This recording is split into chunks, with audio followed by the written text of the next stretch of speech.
Selamat siang, salam sejahtera untuk kita semua. Pada kesempatan ini saya akan menjelaskan buku tentang advokasi kebijakan yang ditulis oleh Ardana Zanuar Mahardani, SAP MKP. Diterbitkan oleh Celina Media, dicetak pada tanggal 1 Juli 2018. Namun sebelum itu, perkenalkan nama saya Suryanti Misa dengan NPM 22220079. Saya dari Program Studi Ilmu Administrasi Negara, Fakultas Ilmu Sosial dan Ilmu Politik, Universitas Timur. Selamat mendengarkan. Buku advokasi yang ditulis oleh Ardana Zanuardin terdapat 7 bab. Di sini saya akan menjelaskan dari bab yang pertama tentang kebijakan publik. Yang pertama atau A, konsep kebijakan publik. Istilah kebijakan publik terdiri dari 2 kata, yaitu kebijakan dan publik. Menurut Charles O. Jones, istilah kebijakan digunakan dalam kebiasaan sehari-hari kita. Meskipun demikian, kata tersebut bisa digunakan untuk menginterpretasikan kegiatan yang berbeda-beda dalam kehidupan sehari-hari. Pemerintah maupun masyarakat sering menggunakan kata kebijakan dengan peruntukan tujuan yang berbeda, seperti diperuntukkan untuk tujuan program, keputusan, standar, proposal, dan grand decision. Sedangkan definisi dari publik merupakan terjemahan dari publik yang secara umum diterjemahkan sebagai orang banyak atau umum.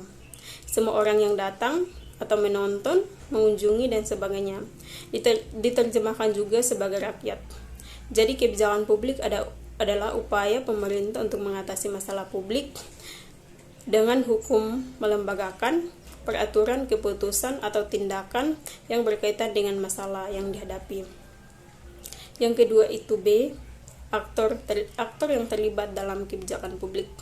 Secara umum, aktor yang terlibat dalam kebijakan publik dikategorikan menjadi 3 domain utama, yaitu aktor publik, aktor privat, dan aktor masyarakat. Ketiga aktor ini dapat dirinci ke dalam beberapa klasifikasi. Yang pertama, aktor publik.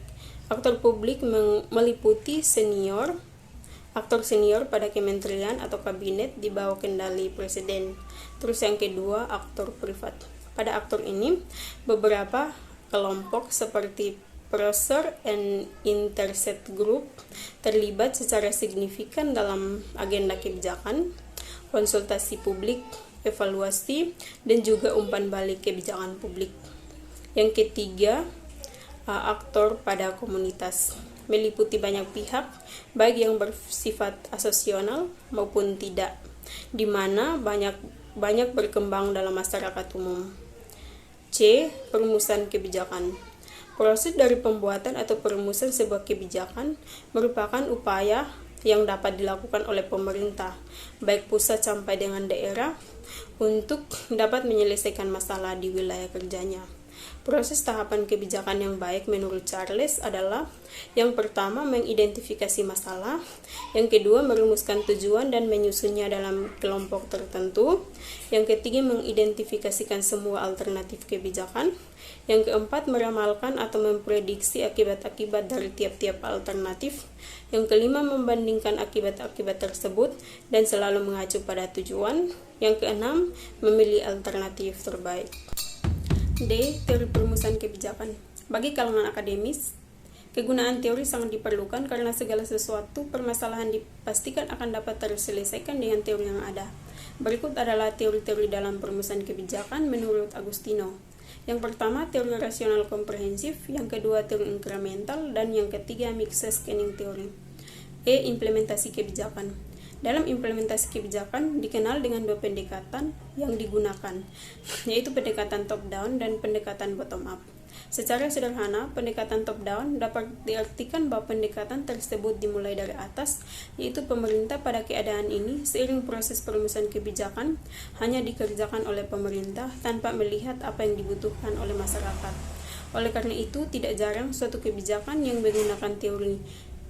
menggunakan pendekatan ini cenderung gagal dan tidak terlaksana secara efektif. Sedangkan pendekatan bottom up adalah proses perumusan kebijakan publik yang dimulai dari bawah. Artinya segala permasalahan yang ada dalam masyarakat selanjutnya dibahas oleh pemerintah untuk dicari solusi alternatif kebijakan yang sesuai. Biasanya melalui pendekatan ini, kebijakan dikeluarkan oleh pemerintah cenderung efektif karena sesuai dengan apa yang dibutuhkan oleh masyarakat. F. Evaluasi kebijakan. Evaluasi kebijakan dilaksanakan untuk menilai sampai di mana efektif atau tidak kebijakan publik berjalan dan dapat dipertanggungjawabkan kepada masyarakat dalam rangka mencapai tujuan kebijakan yang sudah ditetapkan. Bab 2 tentang politik dan kebijakan. A. Kebijakan sebagai sistem politik. Seiring perkembangan politik tidak hanya membahas tentang negara saja, tetapi lebih dari itu, segala dimensi yang terkait dengan negara akan menjadi topik perbincangan ahli-ahli politik. Salah satu yang akan terus menjadi perbincangan adalah tentang interaksi yang terbentuk antara lembaga yang ada di lingkup negara. Oleh karena itu, Sultan mendefinisikan politik sebagai ilmu yang mempelajari negara, tujuan-tujuan negara, dan warga negara, serta hubungan negara dengan negara lain. B. Lingkungan kebijakan. Definisi di lingkungan kebijakan yang lebih spesifik dapat dipahami sebagai suatu pemaknaan yang plural. Artinya, dapat dipahami dalam 3 kategori besar. Yang pertama itu lingkungan umum di luar pemerintahan dalam arti pola-pola yang melibatkan faktor sosial, ekonomi, politik, dan nilai-nilai tertentu. Yang kedua itu lingkungan di dalam pemerintahan dalam arti institusional seperti karakteristik birokrasi, sumber daya yang dimiliki, sumber daya finansial yang tersedia, dan lain sebagainya. Yang ketiga itu lingkungan khusus yang mempengaruhi kebijakan. Lingkungan kebijakan sebenarnya tidak hanya terdapat pada 3 komponen seperti yang disebutkan sebelumnya.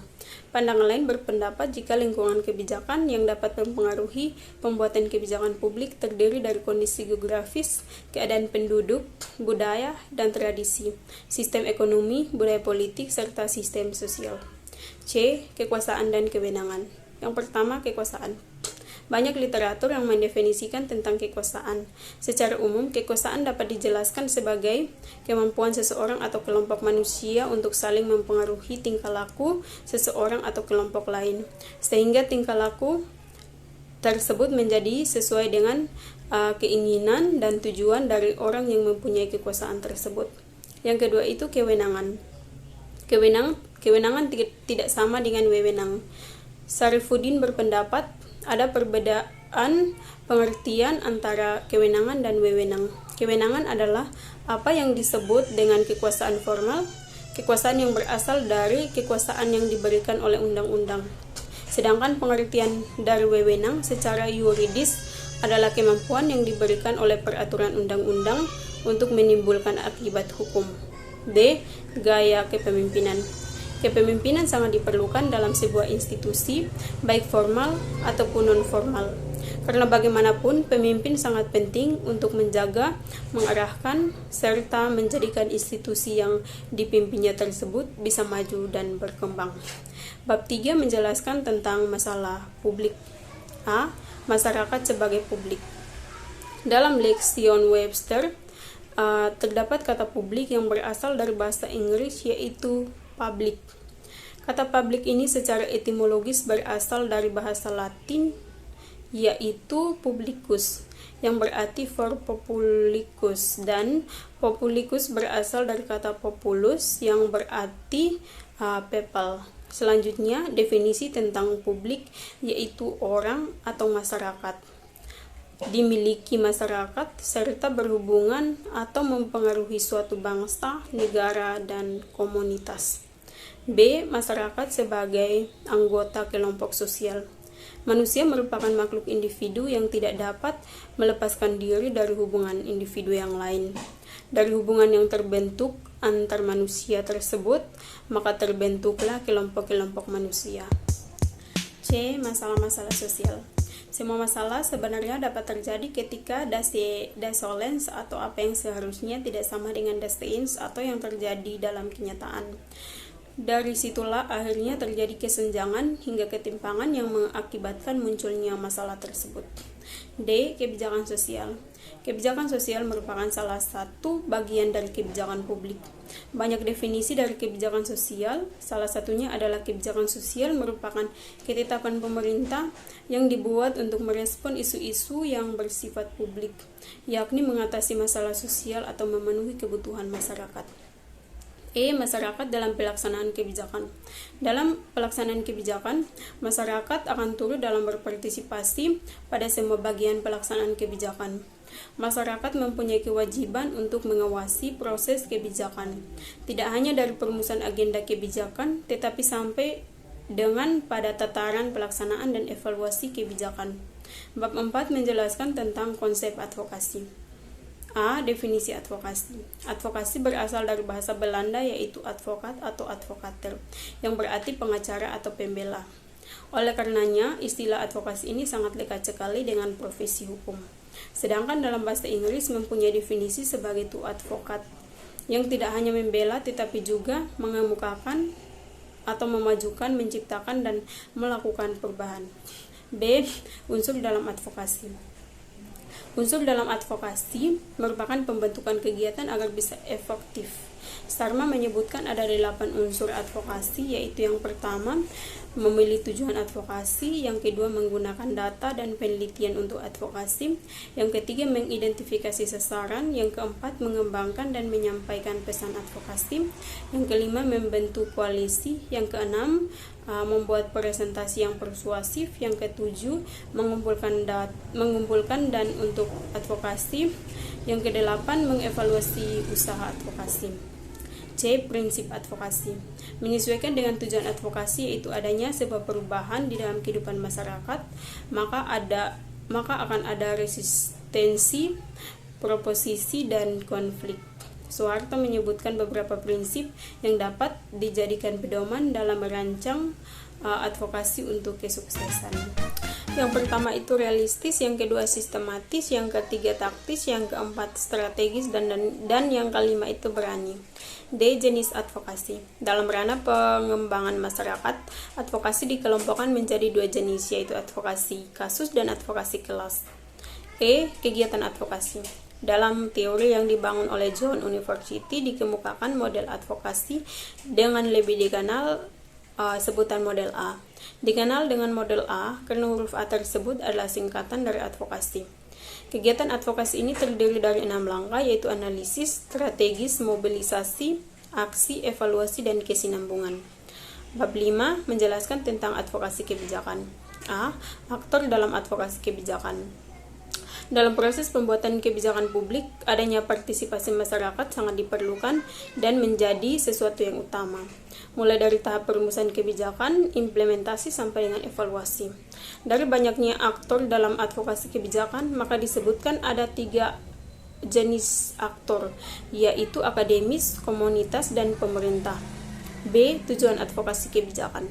Tujuan dari advokasi kebijakan publik adalah untuk mendapatkan komitmen pembelaan, pendampingan untuk menjamin hak-hak konstitusional seseorang atau masyarakat secara demokratis dan adil. C. Langkah advokasi kebijakan. Advokasi merupakan proses yang dinamis sebab melibatkan seperangkat pelaku, gagasan, dan agenda yang selalu berubah. D. Media dalam advokasi kebijakan. Media mempunyai peranan penting dalam melakukan advokasi masyarakat. Media adalah salah satu alat strategis untuk mengungkapkan suatu masalah masyarakat. Media bukan hanya media cetak dan elektronik yang terkenal dan sah yang dapat mengadvokasi masalah masyarakat. Bab 6. Riset kebijakan. Hakikat riset. Penelitian atau riset merupakan terjemahan dari bahasa Inggris research, yang merupakan gabungan dari kata re, kembali, dan to search, mencari, yang artinya mencari kembali. Menurut Akurwedi, riset merupakan proses mengumpulkan, menganalisis, dan memahami data guna menambah informasi terhadap informasi yang sedang terjadi. B. Pentingnya riset kebijakan. Riset kebijakan bertujuan untuk mencari solusi yang sesuai dengan permasalahan kebijakan publik. C. Model riset kebijakan. Guna memperoleh informasi akurat dalam kegiatan kebijakan publik, perlu adanya melakukan penelitian yang relevan dalam membuat kebijakan publik. Dari model riset kebijakan yang ada, diharapkan peneliti memilih model riset kebijakan sesuai dengan masalah kebijakan yang sedang terjadi. D. Pelaksanaan riset kebijakan. Pelaksanaan riset kebijakan menggunakan metode dalam riset ilmiah. Semua prinsip, kaidah, komponen, dan langkah dalam melaksanakan riset ilmiah digunakan dalam riset kebijakan. Yang membedakannya adalah riset ilmiah untuk kepentingan akademik. Riset kebijakan adalah adanya analisis kebijakan, baik yang menjadi dasar dalam melakukan riset maupun analisis kebijakan yang akan diambil yang digunakan berdasarkan data hasil riset itu. Bab 7 menjelaskan tentang naskah kebijakan. A. Rekomendasi kebijakan. Rekomendasi kebijakan adalah suatu proses untuk memilih salah satu pilihan dari berbagai alternatif kebijakan yang ada berdasarkan kriteria dan indikator yang telah diterapkan dengan tujuan memberikan alternatif kebijakan yang paling baik di antara alternatif kebijakan lainnya. B. Faktor yang mempengaruhi rekomendasi kebijakan. Menurut Islami, faktor rekomendasi kebijakan adalah yang pertama, adanya desakan dari luar, yang kedua, adanya pengaruh dari kultur yang terdahulu, yang ketiga, adanya pengaruh dari tingkah laku individu, dan yang keempat itu adanya pengaruh dari organisasi internasional. C. Naskah kebijakan publik. Naskah kebijakan publik adalah makalah kebijakan. Perbedaan antara makalah ilmiah dengan makalah kebijakan terletak pada perbedaan isu yang diangkat. Baik, itulah penjelasan dari saya terkait buku advokasi kebijakan yang ditulis oleh Ardana Januar Mahardani, SAP, MKP. Dan untuk kurang lebihnya saya mohon maaf dan saya ucapkan terima kasih. Bye-bye.